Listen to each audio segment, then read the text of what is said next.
You are watching What's Up Punta Cana with Christy Maggio, una americana italiana en la República Dominicana since 2013.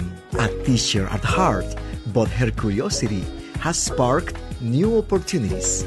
Director, businesswoman, humanitarian, talk show host. La curiosa directora has decided to become the student. Go behind the scenes to get a closer look at what this country is all about. And Cher is here with you. So, if you love everything Dominicana, stay tuned. This is What's Up Punta Cana with Christy Maggio.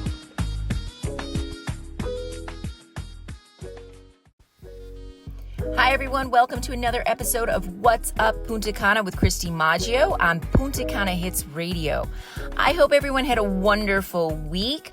Tonight's show features another incredible woman, and it is a story of overcoming challenges and making your way in the world to do what you love and are passionate about despite the obstacles faced growing up. This week I had the opportunity to interview Rita Gardner. Rita is the author of the book, The Coconut Latitudes. It's an award-winning memoir published in 2014 by She Writes Press. The book depicts her experiences growing up in the Dominican Republic. It won 2 national awards in 2015 and was a finalist for another award in 2016. I had done an interview with Miss Gardner a little over a year ago. However, at this moment, we are celebrating that her book is now on Amazon's Audible, which is one of my favorite ways lately to quote-unquote read books. She was born in the United States, but at just a few weeks old, she and her family moved to the Dominican Republic to a place called Miches, which is not very far from Punta Cana. Rita Gardner has also published other essays, photographs, and poetry in literary journals and magazines since 1980. She was awarded 2 writing residencies and has won awards in writing conferences. In addition to writing, she is also a painter and photographer, finding inspiration in the natural world. Her paintings have been shown in galleries and exhibitions, and her photographs have been widely exhibited and have won a number of awards. It's amazing. And now, Rita is going to read to you the introduction to the Coconut Latitudes to give you a better idea and understanding of how her family decided to move to the Dominican Republic, where she lived until she was 16 years old. Before I am born, my father, for reasons shrouded in mystery, abruptly leaves a successful engineering career in the United States.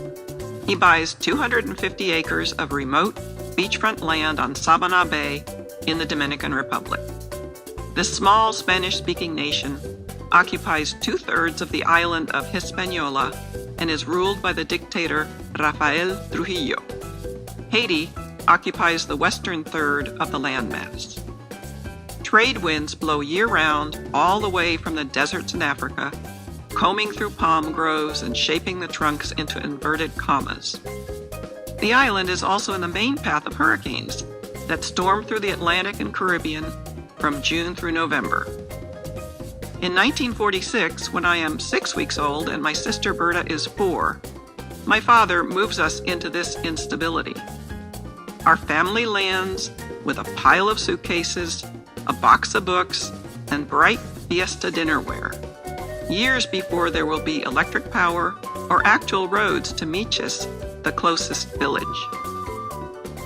At this time, access to our property is a 4-hour boat trip from another town, or a day-long horseback ride over the Cordillera Oriental range. These mountains, my father says, will protect our land from the worst hurricanes.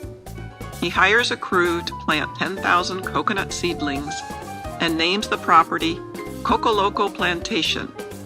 It will take several years for the palms to begin producing nuts. During that waiting period, he contracts with his former employer, and the family sometimes travels with him to job sites around the globe. When I'm 5, we settled permanently in the small fishing village of Miches, 4 kilometers from our coconut finca. Finca is the Spanish word for farm, and dozens of such plantations stretch for miles along the empty shoreline on either side of town. My father originally joined with another American engineer on a larger parcel, but soon after the purchase, the partnership blew up and the land was divided. That family visits their finca frequently, and this is awkward since Berta and I are forbidden to speak to their children. A boy and a girl are same ages. It's not easy to ignore them when they're right next door, but Daddy plants a high hedge of hibiscus between our properties so we can't see their house. My mother goes along with whatever Daddy decides.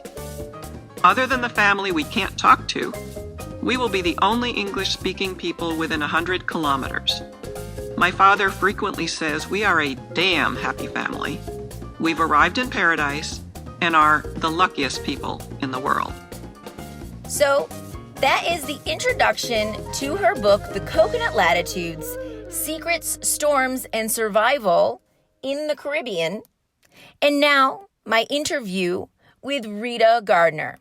You're listening to What's Up Punta Cana with Christy Maggio on Punta Cana Hits Radio.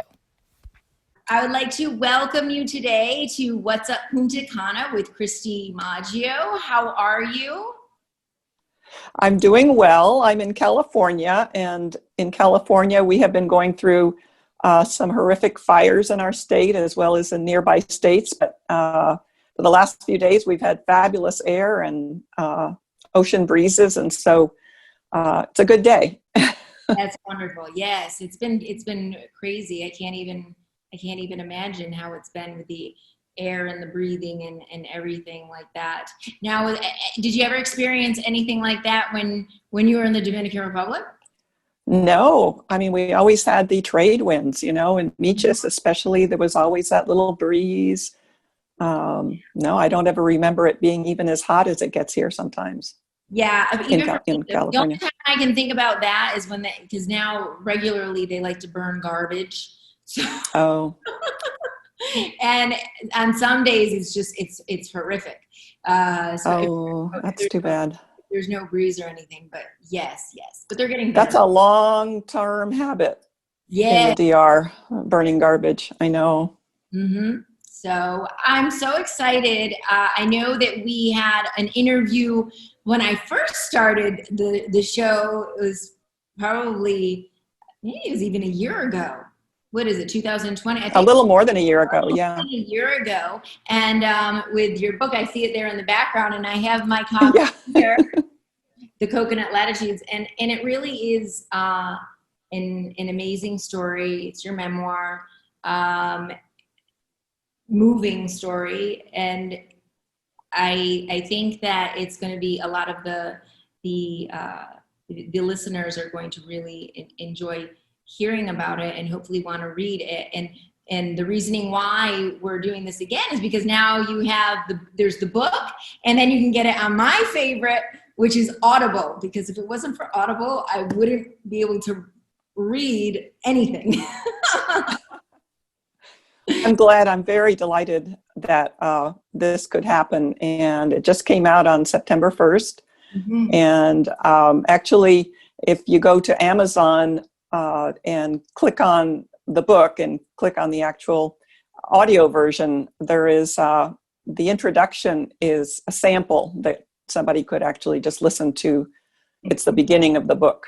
Oh, wonderful. So it kind of sets the stage for the story that is to come. So let's get into that, because your story is one of great challenges and overcoming a lot. And one of the things that I've been trying to do lately is show people, and trying to youth more so, but anybody that is stuck in their current circumstance, who's gone through trials and difficulties in their life, that a lot of people have gone through the same thing and can overcome and have success in their life. And your story is quite quite different, in that your dad decided to buy land here in the Dominican Republic before you were even born. Is that correct? That he had purchased the land before you were even born and planted coconut trees, palm trees, right? Yeah, 10,000 coconut trees. 10,000 coconut trees. And near Miches, which is very close to Punta Cana. And then when you were, how old were you when you actually moved here? Oh, 6 weeks old. You were 6 weeks old. So you didn't know anything of life in the U.S. until you went to college. Right. So take us back to that time. I know that your dad struggled with alcoholism, and that it was difficult and challenging for you. However, there were some happy moments in there, and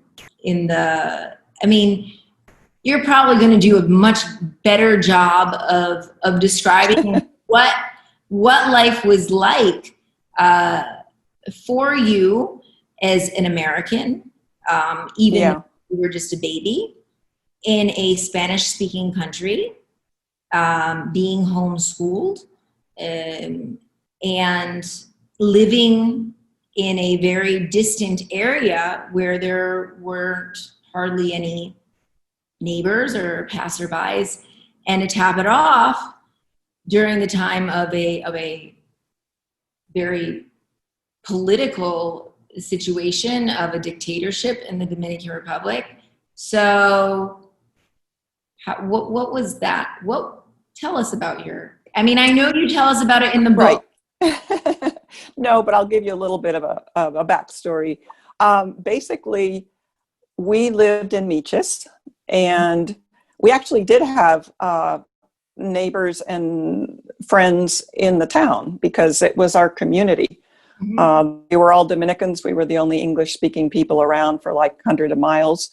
And so I grew up speaking Spanish at the same time I spoke English, because I spoke English with my parents and sister, and then I spoke Spanish with the rest of my world. And all my girlfriends that I played with, they'd go off to their school in Miches and do their lessons.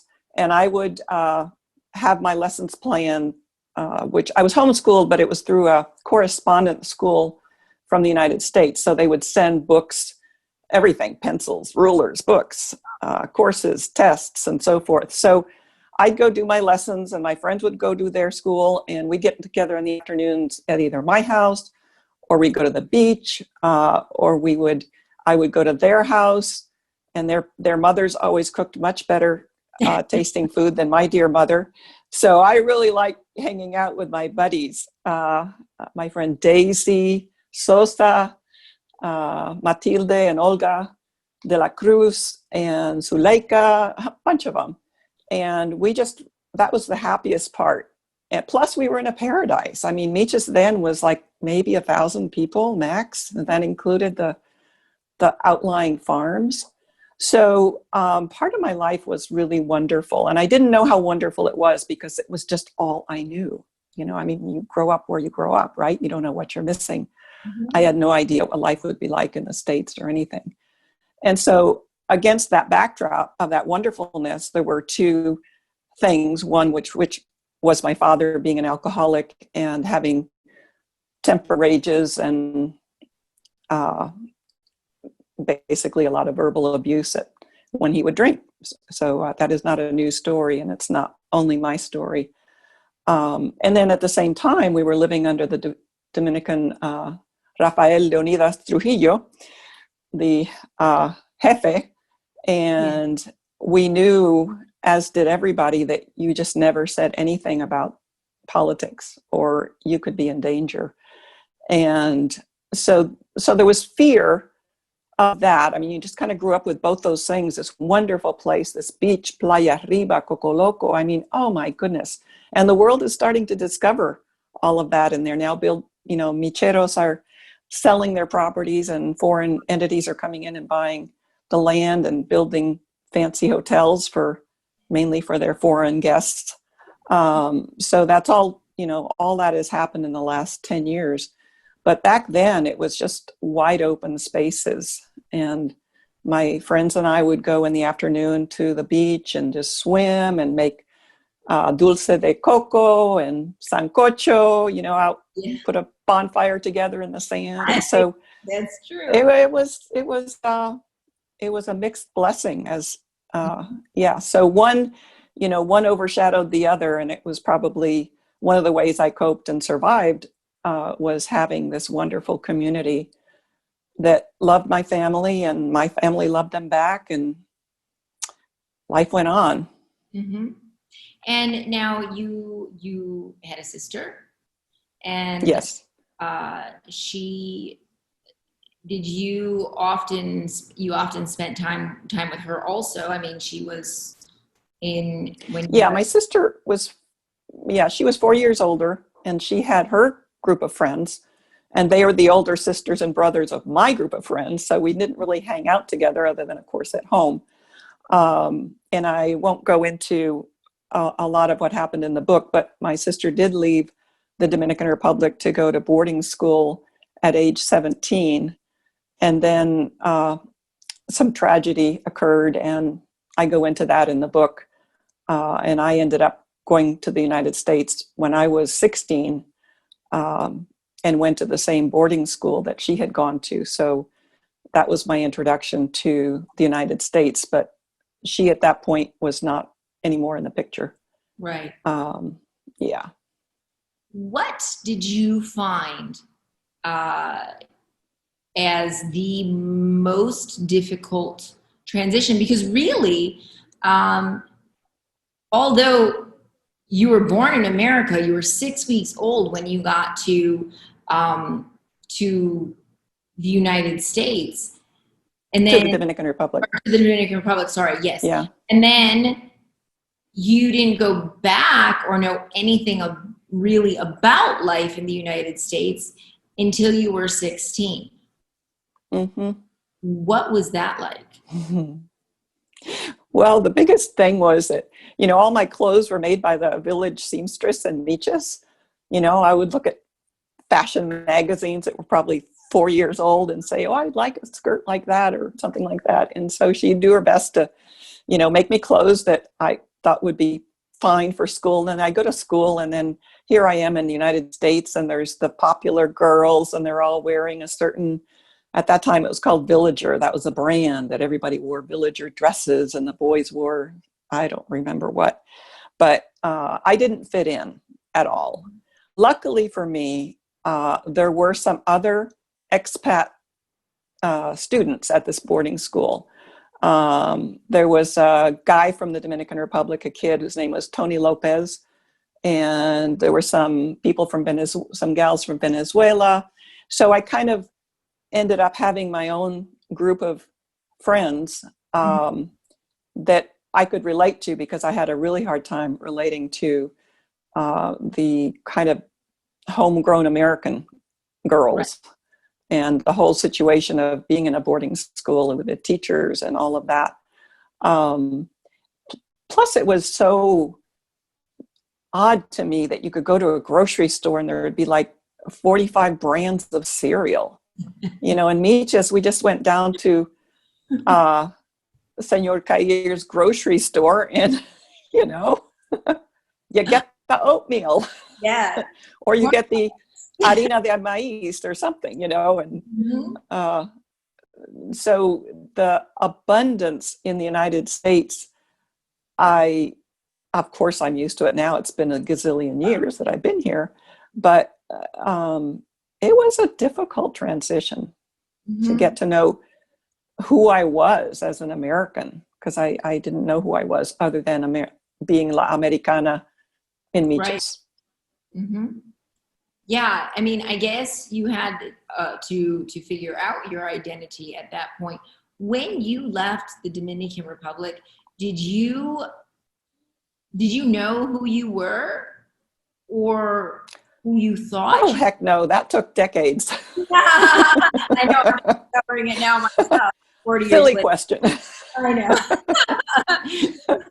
What teenage? No, I mean, no, I adapted, and I ended up moving to California, and during a really interesting period of time, which was the late 1960s, when it was all summer of love in San Francisco, and just a whole free way of being with no real consequences. Of course, there's always consequences, but it was fascinating to me to come out west. And yeah, I think once I came to California, I just kind of grew into whoever I was going to become with this history. And for a while, I kind of didn't talk about the DR. I didn't talk about that, but you can't forget about your childhood. And I never did. And I'm thankful I still have friends there. Right. It's like there's nothing like somebody who's known you for 50 years or more, you know. And so whenever I talk to, just last week I had an opportunity to talk to one of my really, really old time friends who still live in Meaches. And even though my Spanish is not as good as it used to be, I mean, it was like we never separated from each other. You know, never mind, I hadn't seen her or her husband for 7 or 8 years. Last time I was down there was for a friend of mine's mother's 100th birthday. Wow. Dominicans from Meaches live a long time, especially the women. My friend's mom lived till 103. And we went to her party in Santo Domingo when she was 100. And she remembered everything. You know, she grabbed me by the arm. She's blind now. She was blind then. But she grabbed me by the arm and she said, "Ay, que flaquita," and meaning, you need more meat on your bones. Yes. Unlike the United States, where you have to be skinny to look good. I know. I was actually just having that conversation with a friend of mine this morning about how different the cultures are in the two senses, where, you know, or in general in many different countries around the world, how, you know, culture and how you're perceived. And, you know, some places it's beautiful. What beauty is, you know, beauty is great many things, and depending on where you are and what you grew up knowing and what in that culture, it's amazing. But so in your time as a child, what do you find was the most difficult thing for you to overcome? I would say, looking back, it was always a bit of constant fear of a few things. One is that somehow or another the dictator was going to do something bad to us or to somebody that we knew. And the only reason we even had that worry was that a couple of his guys that worked for him, and they were, I think they were basically paid assassins, had a summer house in Meaches, not far from us. And they would come every now and then, and you know, everybody in town just kind of got quiet and didn't ever really say much when they were there. And a young woman disappeared who had been involved with those people.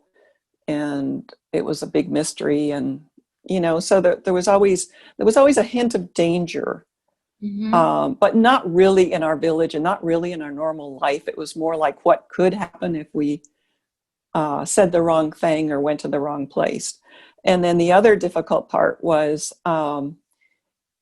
dealing with my father, who was kind of erratic. He was a brilliant man. He was bright. He was an engineer. He actually was also a good artist. And I think I got some of my love of art from him. But he would just get into these alcoholic rages. And so I kind of learned to be silent. I learned to be quiet. I learned how to stay out of the way, because if I got in the way, there might be an explosion of, you know, words or whatever. So that part of the growing up was also always there. Was he more verbally abusive, Yeah, it was just verbal. He did not, no, he didn't, he never hit my mother. He never hit us. And the odd part was that it was clear that my parents loved each other, and he worked hard in the finca, Coco Loco. And when he wasn't drinking, he was just a sweet man. So at least I did get to know that man. Right. And so I can only now as an adult look back and say, he had his demons. Right. And life there, whatever it was that caused him to, well, I think some people just can't hold their liquor, Right. unfortunately, and they demonstrate characteristics that are not desirable. Well, they can't hold it. But I have a lot of sympathy for him, just kind of looking back. I don't know what made him so unhappy, but because he loved beaches. Right. He loved his finca. He loved his family. Right. Often in the book about how, he felt that you guys were the luckiest family.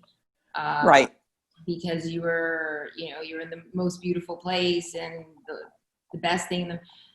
Sometimes though, it's difficult to understand or figure out why someone is maybe portraying that they're happy and deep down they're not. And then so many people often turn to something else, whether it be alcohol or drugs or whatever. Some kind of substance use. Yeah. Right? Yeah. I mean, I think looking back now, I would say my father might've been depressed.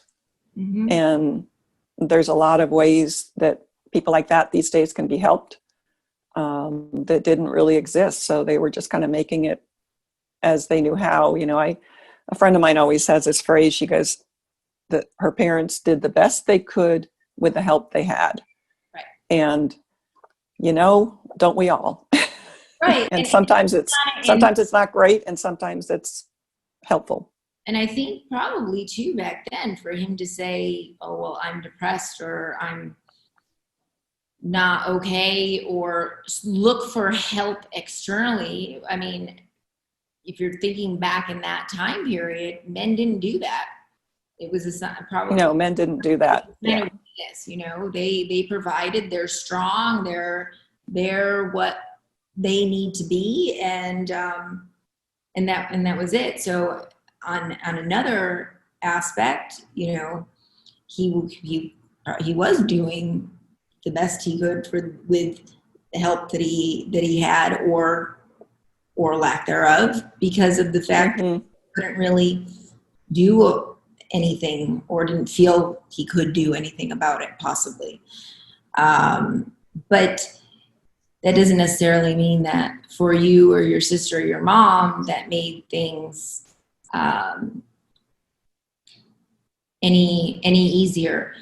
And my question for you would be, for example, as we I'm sure we know that there's probably a lot of young girls, young children, girls, boys at this point in time, probably living in that situation, probably a lot more at this moment because of people being at home because of COVID. And right.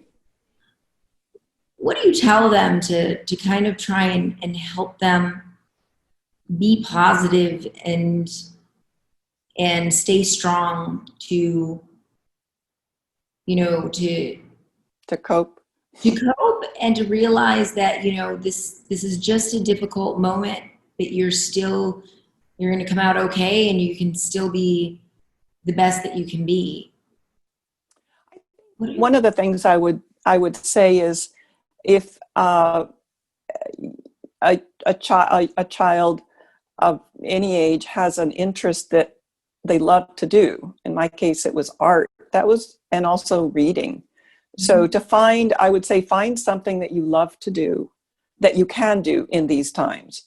I mean, in my case, with COVID, I still love to read and I still like to make art, and you could do both of those things under these circumstances. So, and the other thing is, I don't know whether it would work for a lot of children, but if there's a way to get out and play, if they're going to play some baseball, or I don't know if they can play with others, but obviously these days keeping your what is it called? Social distancing.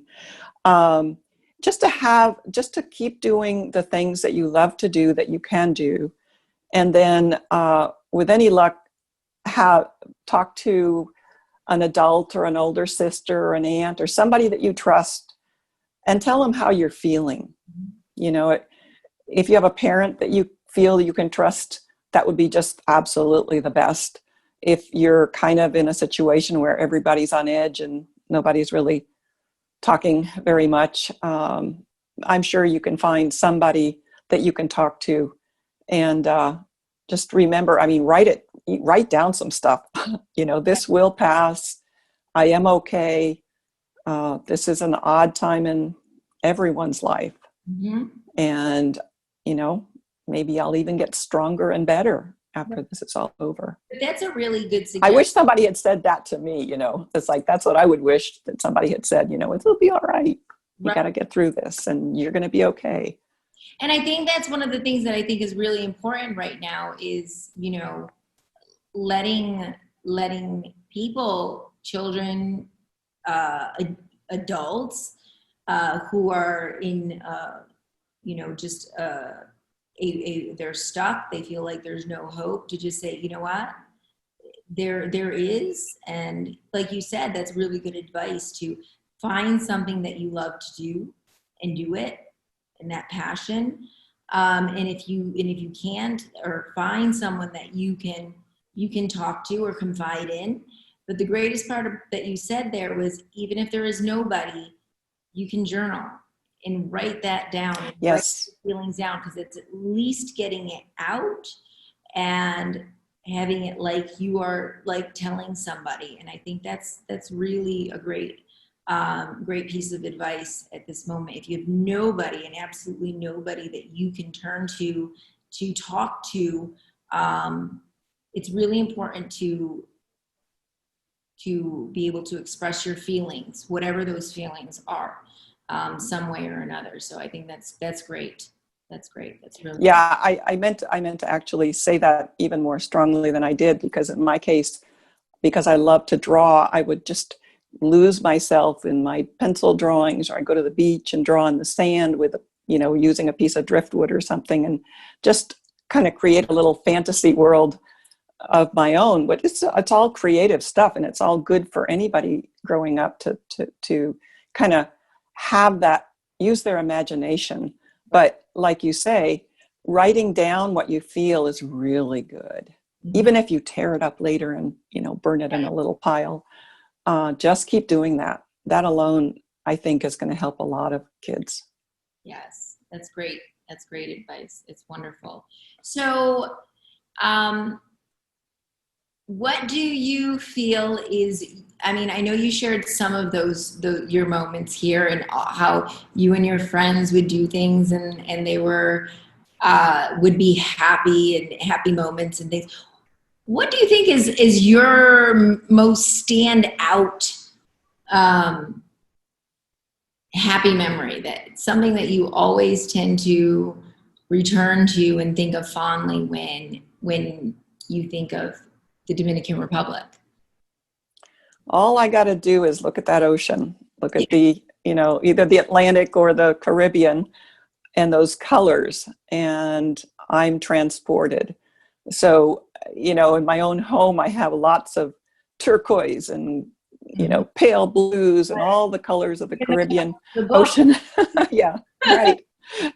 And I think the thing that I hold in my heart forever are the lifelong friendships that I made from a small child all the way to now. We're all getting old, you know, and those don't go away. Those don't go away. They live in memory, and sometimes they live in real time. If, you know, I want, I should say, to come back to the DR, and of course I'll come to Punta Cana when I do, and look you up.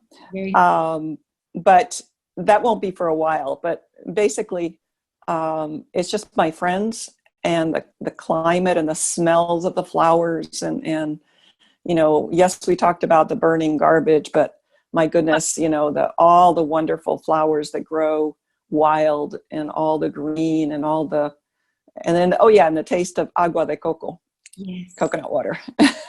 It's just beautiful. Fresh off the tree.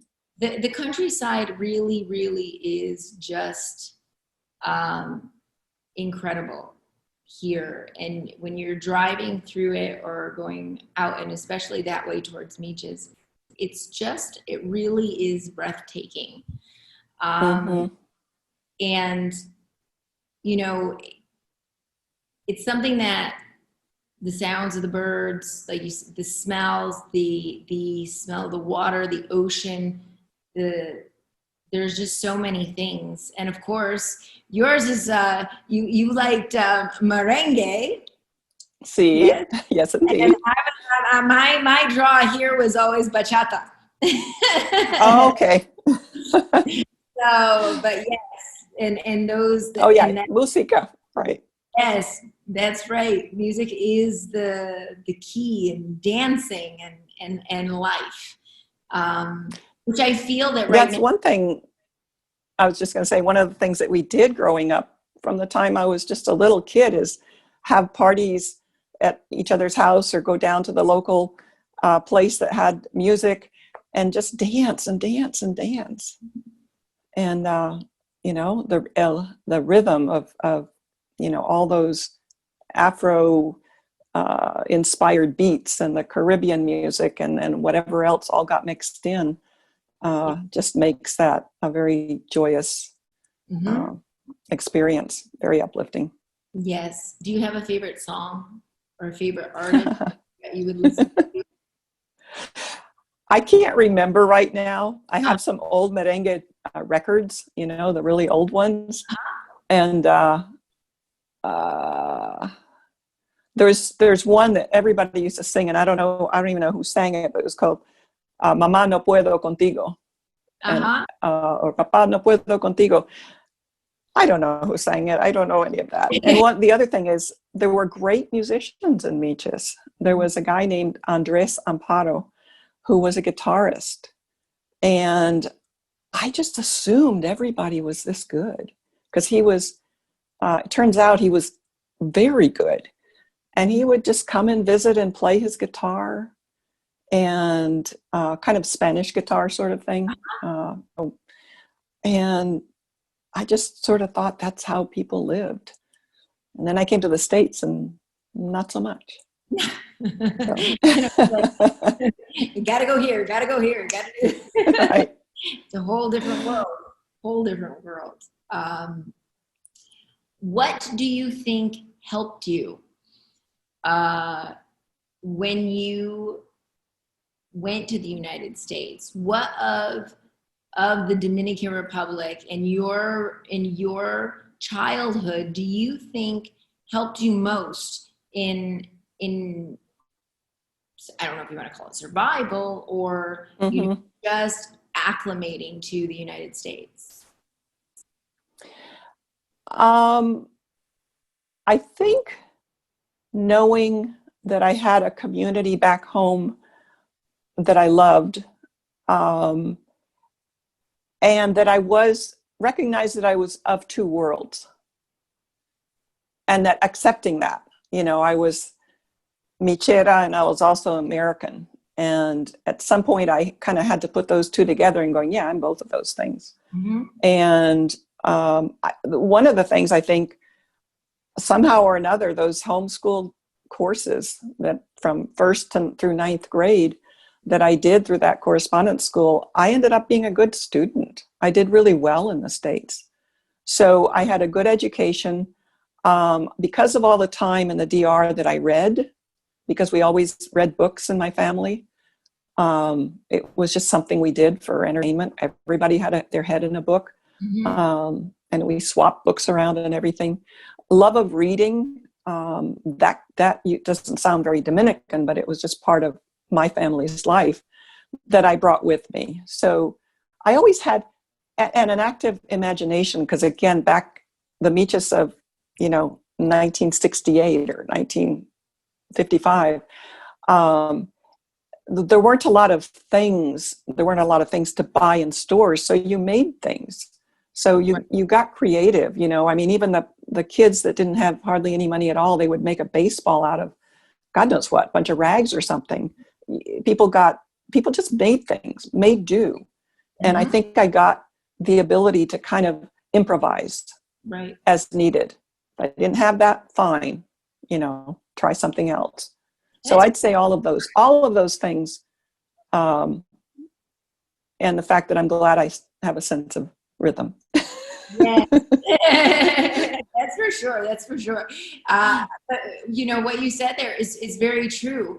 The fact of being able to improvise and being able to create something out of nothing and making do with what you have is really a great life skill because it allows you to be able to survive and adapt in a great many different situations. Whereas, you know, nowadays many children that have things just, you know, handed to them and this their own, just don't really know how to necessarily improvise because they haven't ever had to.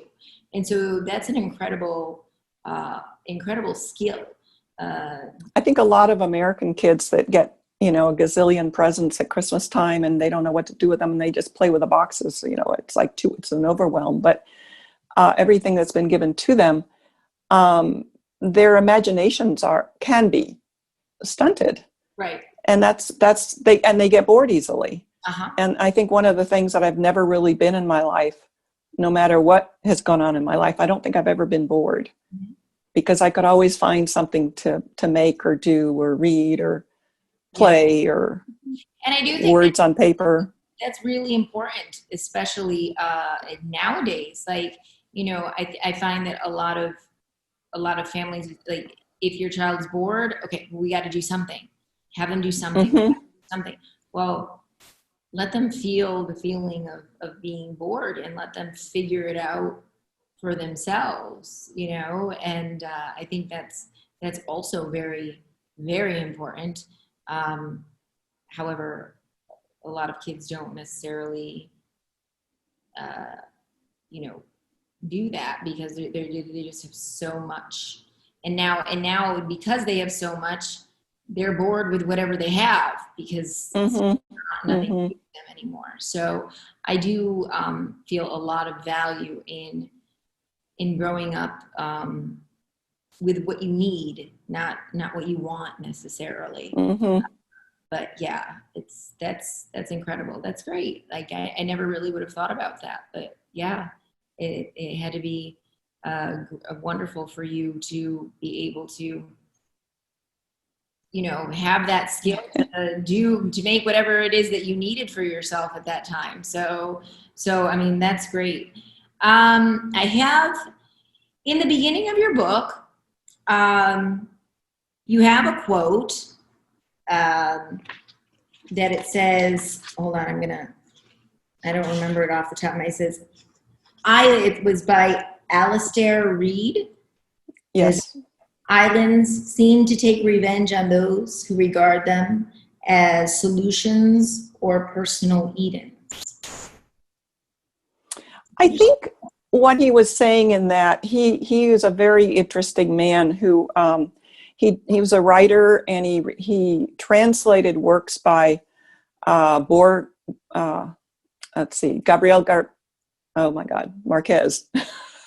all the famous Neruda and a lot of Latin American and Spanish writers. And what he was referring to, I think, because I've read a lot of things that he's written, is let's say an American, much like my father maybe, who goes to some tropical island and is going to conquer it. You know, it's going to be their perfect place. My father doesn't really fall into some of that category because he really went local and he really did do as well as he could. But I think he's more thinking of the people that have a lot of money and go places and just kind of figure they'll take it over and it'll be theirs. You know, it'll be their little island and disregarding the origins of the island and the people in the island. So I think that that's and I've seen some of that, and I've read a lot about those kind of people that just kind of, it's escapism. Mm-hmm. And that doesn't usually work. Yeah. I mean, yes, I could say my father was escaping from something, I don't know what, but he made a life. He made a life, he made a living, he made a family, he worked hard. And that's not who Alistair Reid was referring to. That's not that kind of person. He's just kind of like, I don't know, Richard Branson going and buying an island in the Caribbean, and it's his personal sanctuary. I do feel, and I have seen a lot of disregard for Dominican life, Dominican people, Dominican culture, even in the sense of like, this is the Dominican Republic, and you see a lot of foreigners some foreigners, not a lot of foreigners, but some, they'll be like, oh, Dominicans, or that, and it's like, well, if you don't like it or don't like the way they are, well, this is you came here for a reason. Like, they are people of this country. They are this country, and you may not see their reasoning for what they do or how they do things because you were brought up differently. However, you chose to come here to be a part of their world. They don't need to adapt to you. Mm-hmm. You need to adapt to them. And the Dominicans shouldn't have to have learned English to deal with you when you're in the Dominican Republic, for instance. I have a dear friend who's Dominican who lives in Santo Domingo, and he recounted one time going to some fancy all-inclusive resort just to kind of check it out. And he wasn't welcome because he was Dominican. It was all-inclusive, but only for rich foreigners or people that had the money to go and experience what they thought was a tropical experience, but they didn't really experience the people or the culture, really.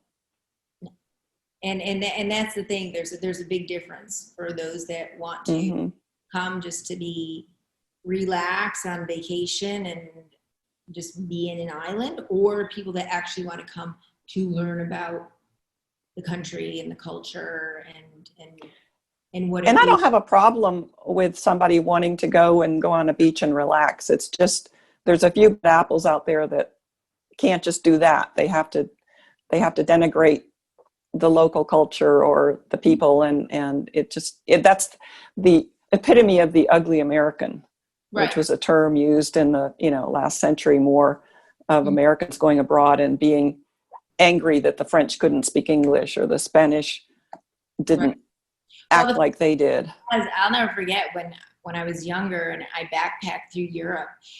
The Canadians always had their Canadian flag on their backpack because they didn't want to be mistaken for an American. Yes. And then when they're like, "Oh, you're American. You're so nice." I'm like, "Well, there are a lot of nice ones there. We're not all a bunch of jackasses." Right. Like, you've won multiple awards. You won you won the Benjamin Franklin Award, your award gold winner. And then there were 2 other awards. You're going to have to remind me because I know it says that you're in the book and I wrote them down. But right. Well, in 2015, 2016, I won several national awards from independent press organizations. And then I was also a finalist in several others. I would say not me, but my book was. I mean, people loved the book. They didn't know who I was, right? But they saw the book and they read the book. You are the book. I know, but I okay, fine. And all right.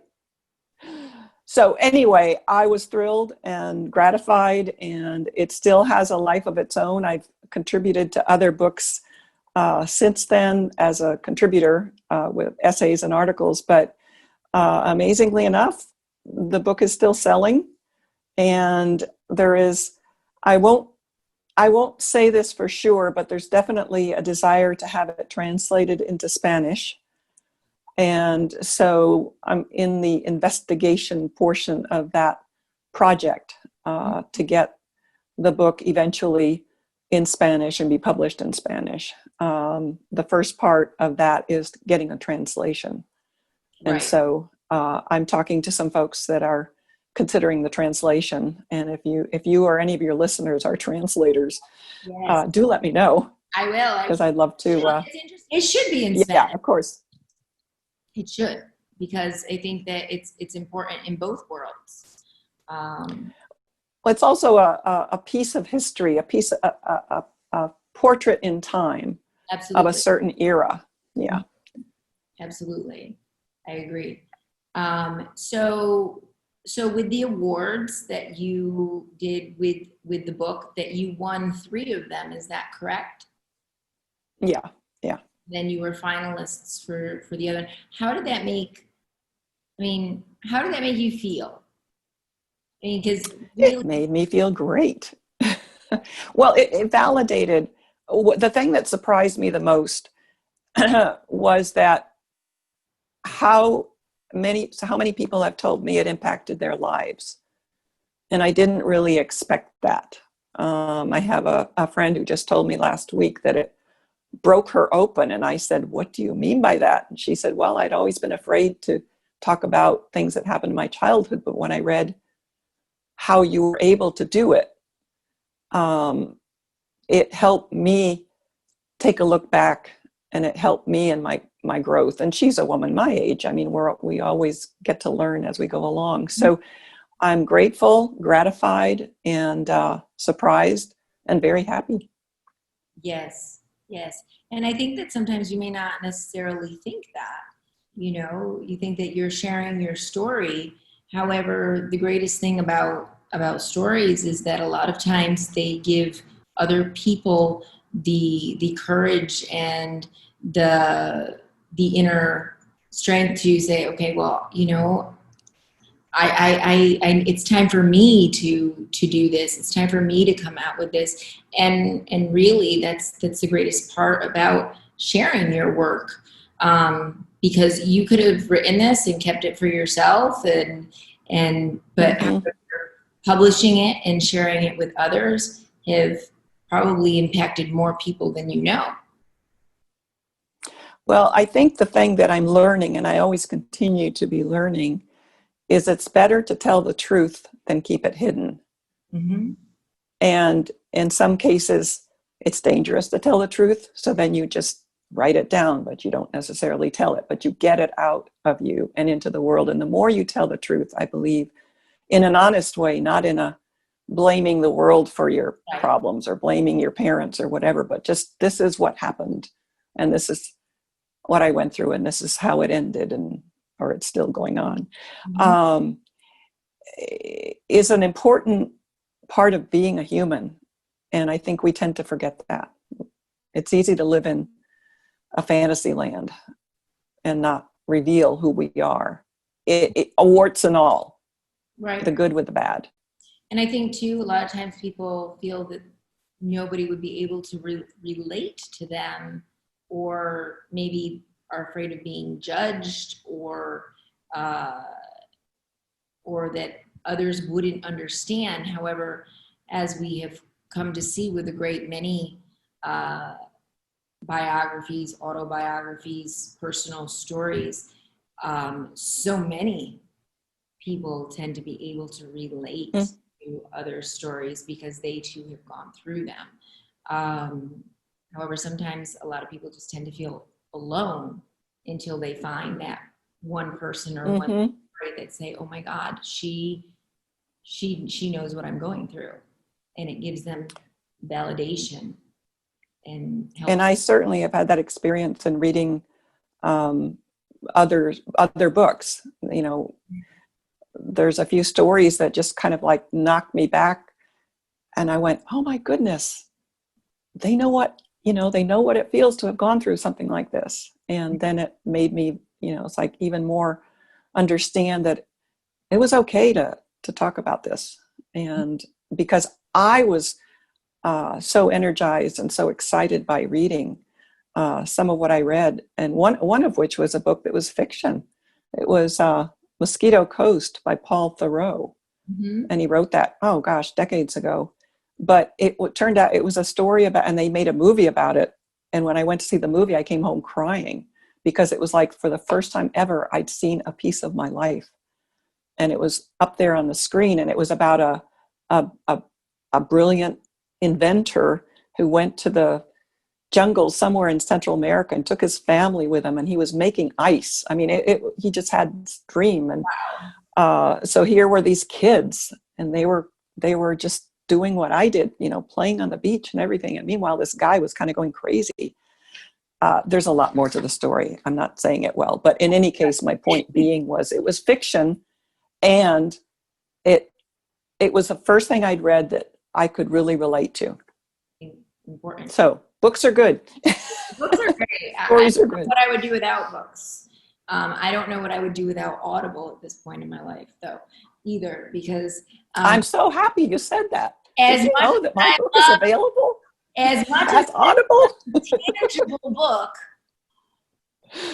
I would never be able to be a part of any book club at this point in my life if it wasn't for being able to listen to the books on Audible, because it allows me to read a book while I'm getting ready in the morning, while I'm doing whatever I'm doing, all of that, driving from one place to another. It's heaven on earth. Mm-hmm. And so if anybody else is an Audible fan, just like I am, and listen to it, then, this book is now on Audible. And the Coconut Latitudes, Rita Gardner, and I highly recommend it, because it was a great book. And I physically read this one because I really, really wanted to, and I started, and it was for book club. When I started reading it, I couldn't put it down. So it was really a great read, that one of the few books that I have physically read in the past couple of years. And so, but now it's on Audible.